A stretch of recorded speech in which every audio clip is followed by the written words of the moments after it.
avec moi à l'hôtel ce matin. Et levez les mains. Tu as le menu. Voilà, c'est pour dire que certains sont avec moi à l'hôtel ce matin. Nous célébrons cette messe pour le repos de l'âme de Thérèse Colonnette. Demande de prière pour Adrien, nouveau-né prématuré, qui va subir une opération du cœur la semaine prochaine. Action de grâce pour l'anniversaire de Amalia Borges, pour les bienfaits reçus du Seigneur.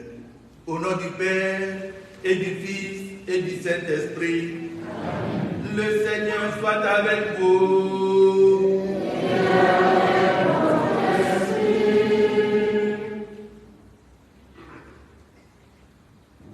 Nous nous approchons de la fin de l'année liturgique C.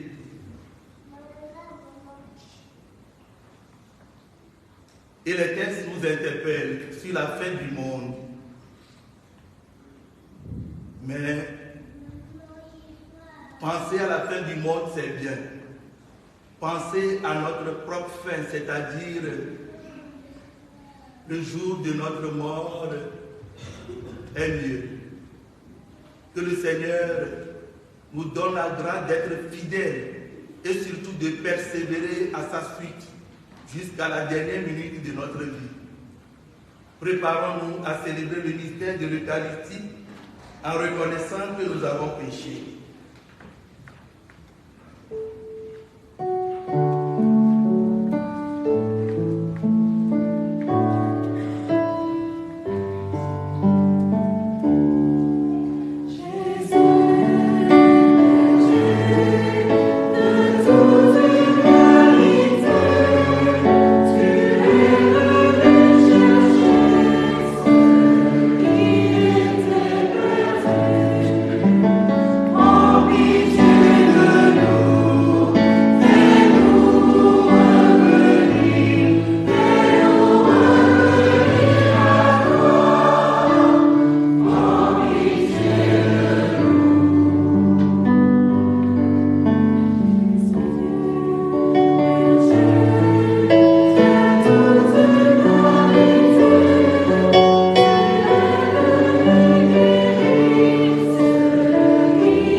Amen.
Seigneur notre Dieu, nous t'en prions. Accorde-nous la joie de t'appartenir sans réserve, car c'est un bonheur durable et profond de servir constamment le Créateur de tout bien. Par Jésus-Christ, ton Fils, notre Seigneur, qui vit et règne avec toi dans l'unité du Saint-Esprit, Dieu pour les siècles des siècles. Amen.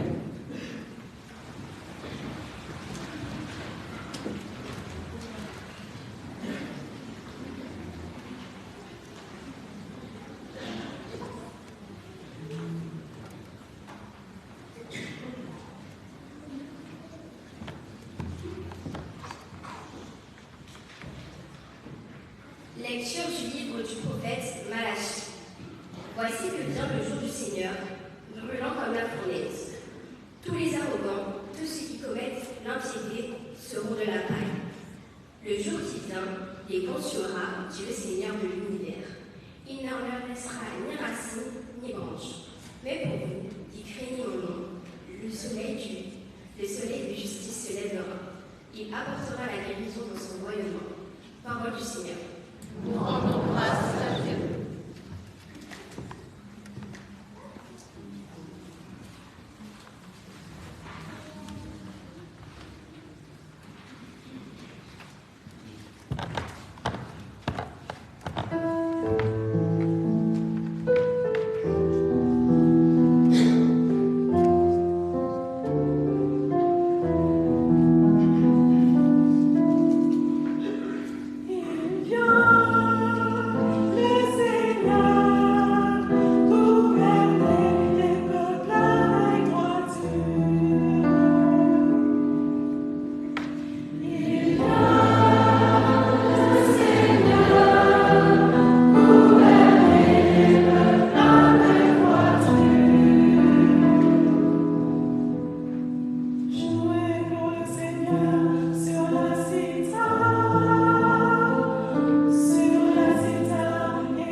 Mais nous avons voulu être pour vous un modèle à imiter.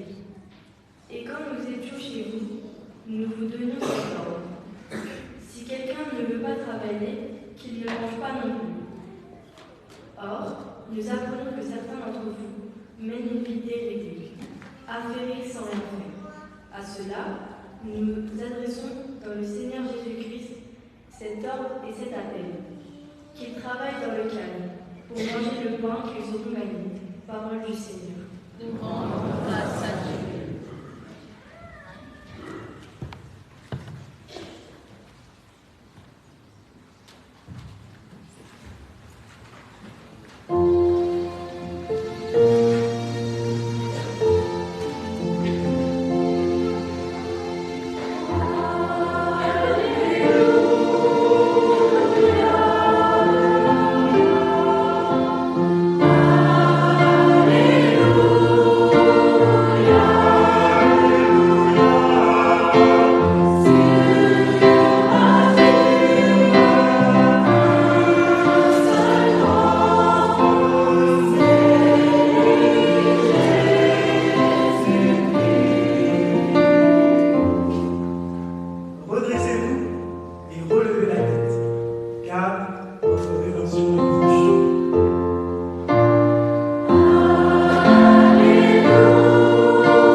Comme certains disciples parlaient du temple, des belles pierres et des ex-voto qui le décoraient, Jésus leur déclara: ce que vous contemplez, des jours viendront où il n'en restera pas pierre sur pierre. Tout sera détruit. Ils lui demandèrent: Maître, quand cela arrivera-t-il? Et quel sera le signe que cela est sur le point d'arriver? Jésus répondit: prenez garde de ne pas vous laisser égarer, car beaucoup viendront sous mon nom et diront: c'est moi. Ou encore: le moment est tout proche. Ne marchez pas derrière eux. Quand vous entendrez parler de guerre et de désordre, ne soyez pas terrifiés. Il faut que cela arrive d'abord. Mais ce ne sera pas aussitôt la fin. Alors Jésus ajouta: on se dressera nation contre nation, royaume contre royaume. Il y aura de grands tremblements de terre et, en divers lieux, des famines et des épidémies. Des phénomènes effrayants surviendront et de grands signes venus du ciel.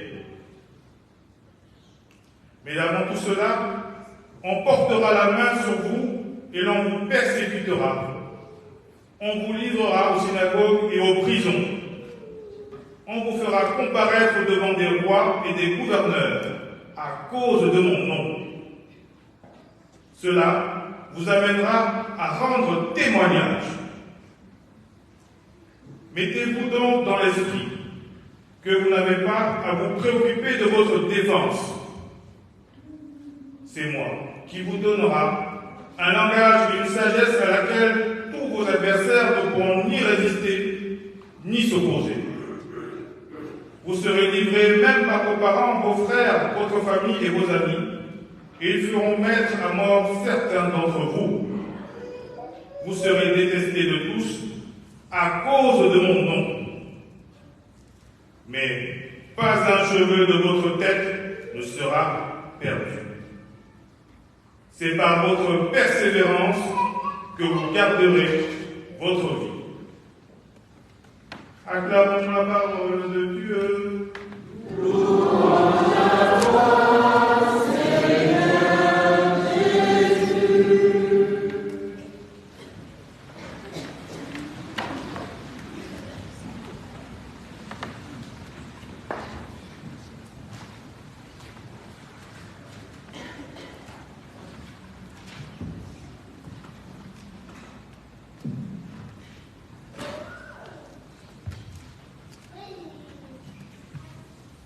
chers amis, chers frères et sœurs dans le Christ,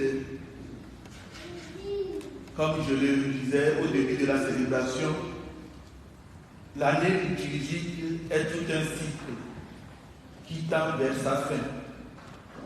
Il nous reste seulement le dimanche prochain, avec la fête du Christ roi, pour commencer une autre année liturgique à partir du premier dimanche de l'Avent, le 27 novembre prochain. Merci aux parents qui ont inscrit les enfants à l'aumônerie et qui sont présents parmi nous ce matin. Merci et merci à ceux et celles qui les accompagnent aussi. Alors, aux enfants, je dis ceci. Les enfants de Dieu, les amis de Jésus que vous êtes, que nous sommes tous, ne doivent pas avoir peur quand on parle de la fin du monde, quand on parle de la mort. Pourquoi? Parce que le chrétien a une promesse qu'il reçoit de Jésus qui dit « N'ayez pas peur, j'ai vaincu tout cela. N'ayez pas peur. » L'essentiel pour le chrétien, c'est de rester fidèle, c'est-à-dire chaque jour faire ce qui est bien. Si nous faisons ce qui est bien chaque jour, on peut dire la terre tremble, et Covid veut nous tuer, et la guerre, on est tranquille parce que nous chrétiens, nous savons que même si on meurt là, Jésus va nous ressusciter. Et nous n'aurons pas à la vie éternelle. Puisque nous savons que nous n'allons pas rester éternellement sur terre, c'est le bien. En vivant dans l'amour, en faisant ce qui est bien, c'est ça qui nous fait participer à l'éternité de Dieu.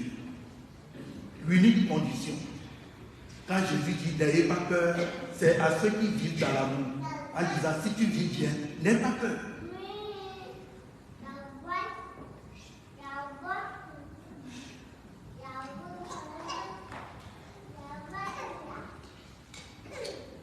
C'est par votre persévérance que vous garderez la vie. Les textes liturgiques de ce dimanche, on peut dire, nous font peur un peu. Quand Jésus parle des catastrophes naturelles, des épidémies, des guerres, on peut dire que nous vivons tout cela.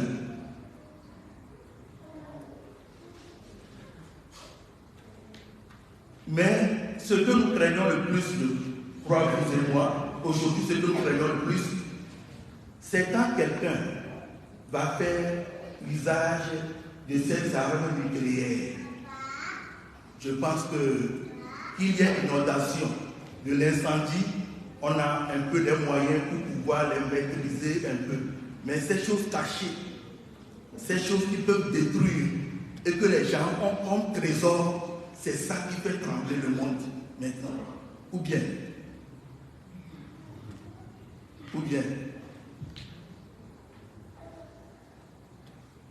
quand quelqu'un menace le monde,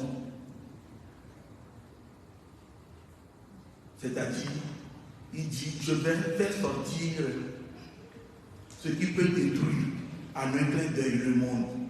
Je pense que ça c'est plus menaçant que tout ce que nous vivons. Mais Jésus nous dit, n'ayez pas peur. N'ayez pas peur. Pourquoi? Parce que le chrétien doit avoir un autre regard sur la fin du monde. Aux yeux de la foi, c'est quoi la fin du monde? Pour le chrétien, la fin du monde est plutôt le renouvellement du monde. Si Jésus nous dit, c'est par votre persévérance que vous garderez la vie, cela signifie que quand beaucoup vont trembler en disant, c'est fini pour nous, les chrétiens diront, c'est maintenant que la vie commence. La vie nouvelle, dans l'éternité de Dieu. Et comme je le disais tout à l'heure aux enfants, L'unique condition, c'est de vivre dans l'amour. Comme Jésus, le chrétien sera pris en haine, persécuté, rejeté, même parfois par les membres de sa famille. Non pas pour avoir fait du mal, mais pour avoir fait du bien. C'est ça le témoignage. Le témoignage chrétien, voilà cela. Quand on dit bien et qu'on ne veut pas nous sentir. Je donne un exemple. Au boulot, des amis se regroupent pour être complices d'une corruption, détourner un peu un petit fonds pour se le partager. Et toi, chrétienne, tu dis non, mon salaire me suffit. À cause de cela, de ta droiture et de ta vie de vérité, ils vont te craindre en se disant, un jour, quand ça va péter, il va nous dénoncer. Elle dira, elle n'est pas dedans. Il dira qu'il n'est pas dedans. À cause de cela, on ne t'adresse plus la parole. Tu viens, tu les salues. C'est un peu ça la vie du chrétien. Je donne cet exemple seulement pour dire que pour être prêt, pour rencontrer Jésus, pour ne pas avoir peur de la fin du monde et les autres calamités, voilà la vie de vérité, de droiture, de justice, d'amour et de paix. C'est très important pour nous, les chrétiens. Cela signifie que l'éternité que nous attendons commence aujourd'hui même. C'est à travers le quotidien de notre vie que nous préparons la venue du Seigneur et l'entrée dans la vie éternelle. Vous savez, la deuxième lecture que nous venons d'écouter, l'apôtre Paul s'adresse aux chrétiens de Thessalonique. Qu'est-ce qui s'est passé? Quand l'apôtre Paul leur a annoncé que Jésus, notre Seigneur, va revenir et qu'il faut se préparer, beaucoup ont pensé que c'est pour demain, c'est dans une semaine. Alors pour se préparer vraiment, beaucoup qui croient en Dieu, ils se lèvent, ils ne vont plus au travail, ils prient et ils regardent vers le ciel en disant, est-ce qu'il arrive? Est-ce qu'il vient? Chaque jour. Et quand l'apôtre Paul a fait cela, non, allez-y, allez travailler normalement, avec justice, avec droiture, chaque jour, priez et allez travailler. Ne restez pas à scruter le ciel. Allez au travail. Je pense que le christianisme date depuis de 2000 ans et on parle de la fin du monde depuis ce temps-là. Vous voyez? Je pense que, à part les plus jeunes, quand on devait entrer dans l'année 2000, l'an 2000, vous vous rappelez, 31 décembre 1999, ça vous dit quelque chose? 31 décembre 1999. Alors, beaucoup de bruit, à minuit, le monde va, et même ceux qui n'allaient pas à l'église, tous sont rassemblés, cachés dans une église, en disant aujourd'hui au moins, Jésus va voir que je l'aime. Si l'église tombe sur nous, je vais au ciel. Je suis sûr que je vais m'accrocher aux chrétiens et avoir part au paradis. On s'est caché dans les églises, et puis minuit sonne, 1h du matin, 2h, 3h, rien. Donc, lendemain, 1er janvier, l'an 2000, juste à midi, rien. Et on est à 2022, rien. C'est Covid qui va menacer notre jour et qui continue un peu. Le chrétien ne doit pas avoir peur. Nous sommes prêts, nous serons prêts si nous gardons la foi et que nous vivons dans l'amour. Tout passe. Les réalisations suprêmes de ce monde passent, mais Dieu demeure, Dieu restera. Et avec Dieu, ceux qui lui resteront fidèles vont demeurer pour l'éternité. Vous voyez? Restez vigilants en accomplissant le bien chaque jour. Le bien chaque jour.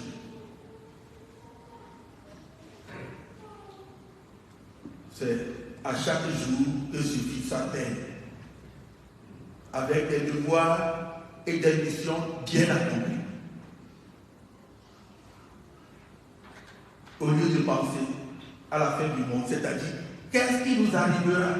Le Père Raymond, c'est la communauté, la population déprimée, et le monde entier, qu'est-ce qui nous arrivera? C'est bien de réfléchir comme ça. Mais ramène la balle. Qu'est-ce qui m'arrivera si demain, Dieu me dit, viens au ciel? Si après une semaine dit, viens, tu as fini ton séjour sur la terre, viens au paradis. Est-ce que je serai prêt en disant, me voici Seigneur, tout ce que tu m'as demandé de faire sur terre, je l'ai accompli, me voici. Ou bien, je vais prendre peur en disant, il y a 3 personnes à qui je vais pardonner. Qu'est-ce que je vais devenir? J'ai refusé de partager. Maintenant, le Seigneur m'appelle. Il est amour. Est-ce qu'il va m'accueillir? C'est pourquoi, c'est aujourd'hui, quand on entend la parole de Dieu, on saisit sa chance le jour là même pour corriger quelque chose dans sa vie. Et c'est ça qu'on appelle marcher sur le chemin de la sainteté. Que le Seigneur Jésus vous y aide tous. Amen.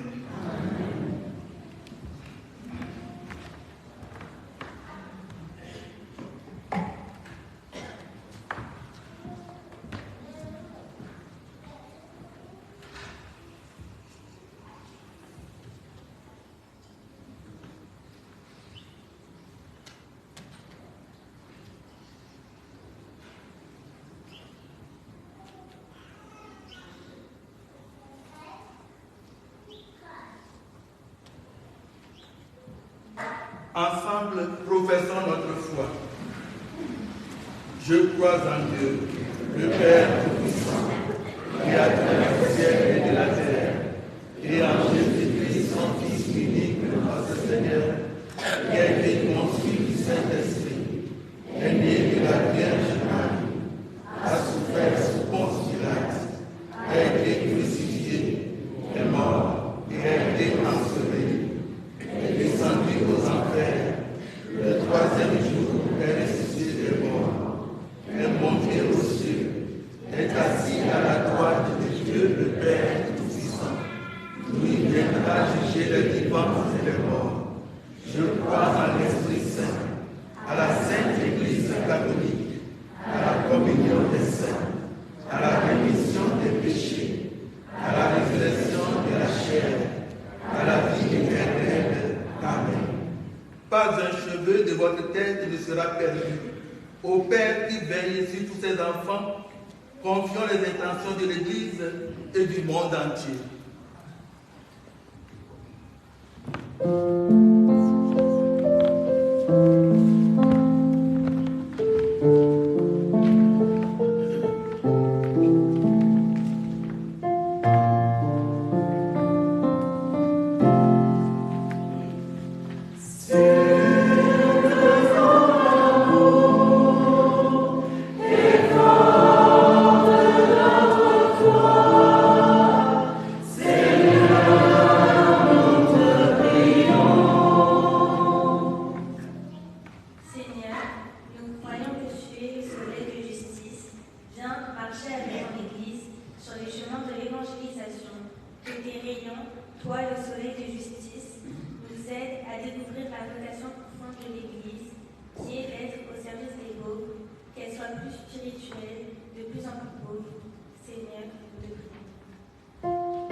pas craindre de la partager auprès de ceux qui ne te connaissent pas.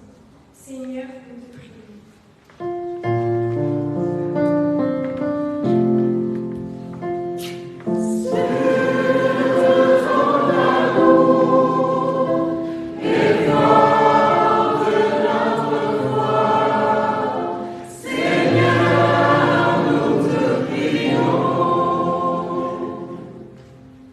Le 20 novembre, ce sera la journée mondiale de l'enfance.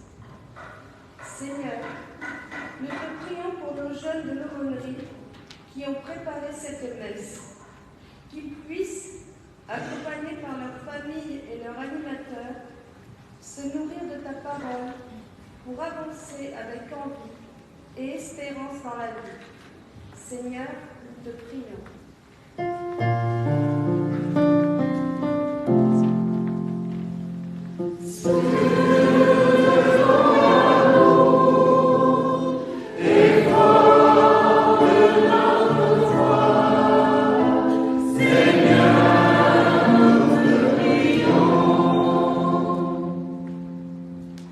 Dieu notre Père, toi qui nous invites à la confiance et à la persévérance, écoute la prière de tes enfants qui se tournent vers toi. Daigne exaucer toutes nos prières par le Christ, notre Seigneur. Amen.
priez, frères et sœurs, que mon sacrifice, qui est aussi le vôtre, soit agréable à Dieu le Père Tout-Puissant.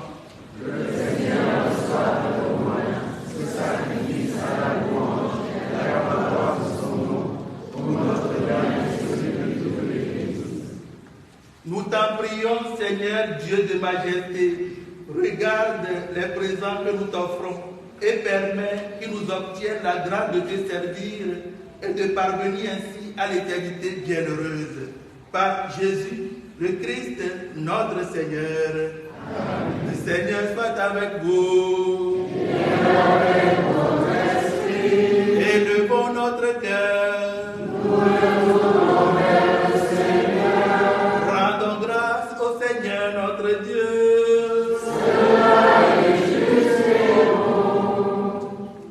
Vraiment, il est juste et bon pour ta gloire et notre salut de t'offrir notre action de grâce toujours et en tout lieu. Seigneur, Père très saint, Dieu éternel tout-puissant, par le Christ notre Seigneur, dans sa pitié pour nos égarements, il a voulu naître de la Vierge Marie. Par la souffrance de la croix, il nous a délivrés de la mort éternelle. Par sa résurrection d'entre les morts, il nous a donné la vie qui n'aura pas de fin. C'est pourquoi, avec les anges et les archanges, avec les puissants d'en haut, tous les esprits bienheureux, nous chantons l'hymne de ta gloire et sans fin nous proclamons.